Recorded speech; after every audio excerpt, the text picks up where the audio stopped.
Tšau, mina olen Aleksandra ja mina näitan teile, kuidas kasutada MP Cosmetics laovärve.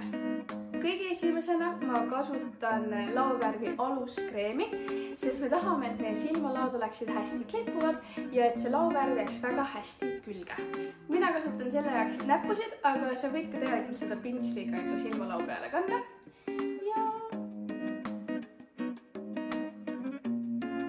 Võid julgelt panna kuni kulmudeni seda. Ära kulmude peale päris pane, aga umbes. Niimoodi. Ja teine siin ka. Niimoodi. Nüüd võime alustada laovärviga. Mina valisin endale täna MP Cosmeticsi toonis rannapidu, mis on selline ilus kuldne värv.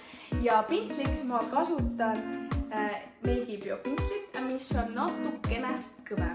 Ma kasutan seda sellepärast, et kõigepealt me tahame, et see laovärv jääks silmalaugude peale kinni ja pärast me alles võtame mingi natuke kohema pintsli, et me saaksime seda hajutada. Esimene asi, mis sa teed, on see, et sa võtad laovärvilt selle kaane pealt ära ja natuke koputad seda värvi siia kaane peale.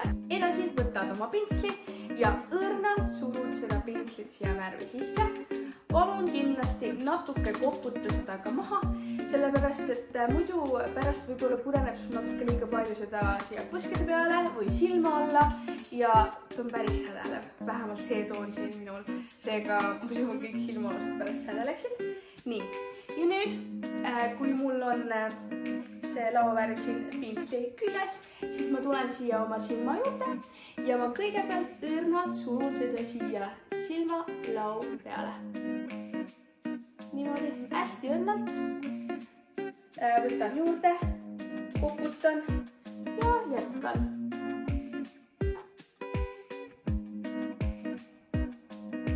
Ja siis teen teise silmaga.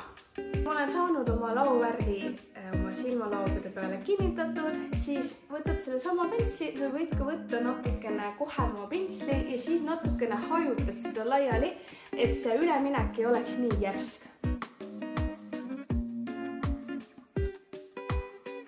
Nüüd värvisin ka ripsud ära ja täpselt nii lihtne ongi kasutada MP Cosmeticsi laovärvi. Pea siis meeles, et kõigepealt kasuta laovärvi aluskreemi.